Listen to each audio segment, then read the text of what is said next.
जय श्री राधे मेरे प्यारे भक्तों। आज हम आपके लिए लेकर आए हैं माघ मास महात्म का 26वां अध्याय।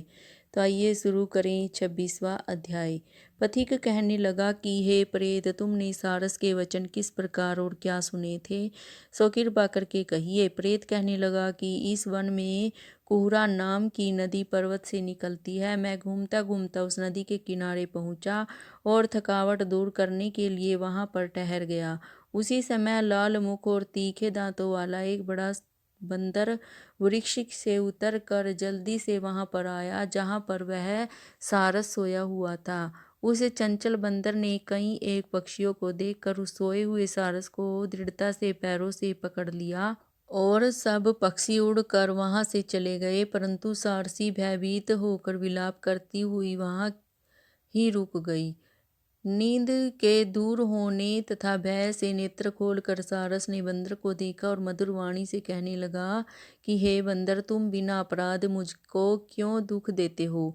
इस संसार में राजा भी केवल अपराधियों को ही दंड देता है। तुम्हारे जैसे श्रेष्ठ प्राणी किसी को पीड़ा नहीं देते। हम अहिंसक और दूसरे के कामों को नहीं देखते। जल की काई खाने वाले, आकाश में उड़ने वाले, वन में रहने वाले, अपनी स्त्री से प्रेम करने वाले, दूसरों की स्त्री को त्यागने वाले, दूसरों की बुराई से दूर रहने वाले, चोरी न करने वालों की संगति से वर्जित, किसी को कष्ट न देने वाले, सो इस प्रकार मुझ निरपराधी को हे बंदर छोड़ दो। मैं तुम्हारे पहले जन्म के सब वृत्तांत जानता हूँ। यह वचन सुनकर वह बंदर उसको छोड़कर दूर बैठ गया और कहने लगा कि तुम मेरे जन्म के वृत्तांत को कैसे जानते हो? तुम अज्ञानी पक्षी हो और मैं वन में घूमने वाला हूँ। सारस कहने लगा कि मैं अपनी जाति की स्मृति के बल से तुम्हारे पूर्व जन्म के विषय में जानता हूँ। पूर्व जन्म में तुम विंध्य पर्वत के राजा थे और मैं तुम्हारे कुल का पूज्य पुरोहित था। तुम राजा होकर अपनी प्रजा की पीड़न रूपी अग्नि की ज्वाला से पहले ही तप चुके थे। पहले तुम कुंभी पाक नरक में डाले गए। तुम्हारे शरीर को नरक में 3000 वर्ष बीत गए। फिर नरक से निकल कर बचे हुए पापों के कारण इस बंदर की योनि में आए और मुझको मारना चाहते हो। पूर्व जन्म में तुमने ब्राह्मण के बाग से लूट कर बलपूर्वक फल खाए थे। उसका यह भयंकर फल हुआ कि तुम वानर और वनवासी हुए। प्राणी असमेव अपने किए हुए कर्मों को भोगता है, इसको देवता भी हटा नहीं सकते। इस प्रकार मैं सारस का जन्म लेकर भी अज्ञान से मोहित नहीं हुआ। इतनी कथा सुनकर वानर कहने लगा कि यदि ठीक ही जानते हो तो बताइए, तुम पक्षी कैसे हुए? सारस कहने लगा कि मेरी दुर्गति का कारण भी सुनो।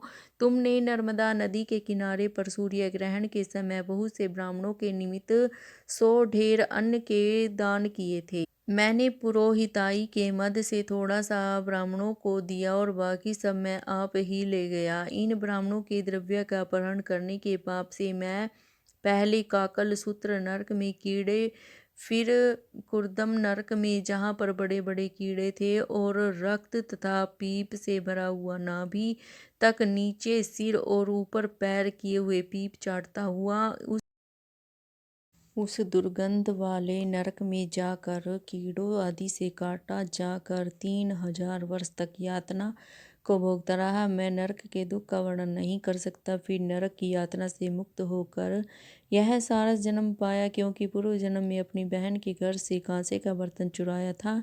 इसको मैंने एक ज्वारी को दिया, इसी से मैं सारस योनि में आया। यह मेरी स्त्री सारसा हुई।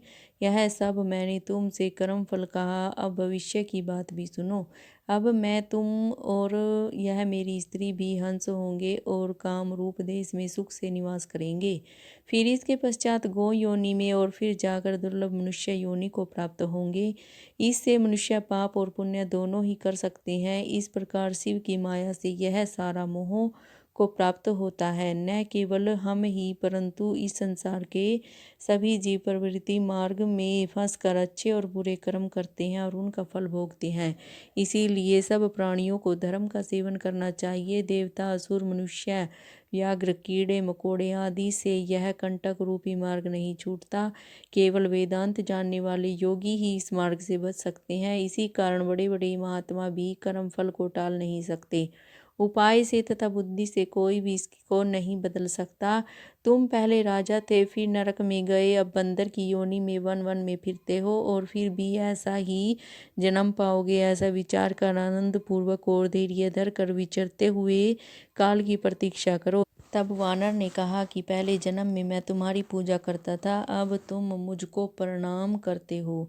तुम जाति के स्मरण से मेरे पूर्व जन्म के वृत्तांत तक को जानते हो, सो आनंद पूर्वक रहो, तुम्हारा कल्याण हो। तुम्हारे वचनों को सुनकर मैं मोह रहित होकर मैंने नदी के तट पर बंदर और सारस का संवाद सुना। तब मुझको बोध हुआ और मोह तथा शोक का नाश हुआ। तो यह माघ मास महात्म का 26वां अध्याय समाप्त हुआ। जय श्री राधे, जय श्री कृष्ण जी की।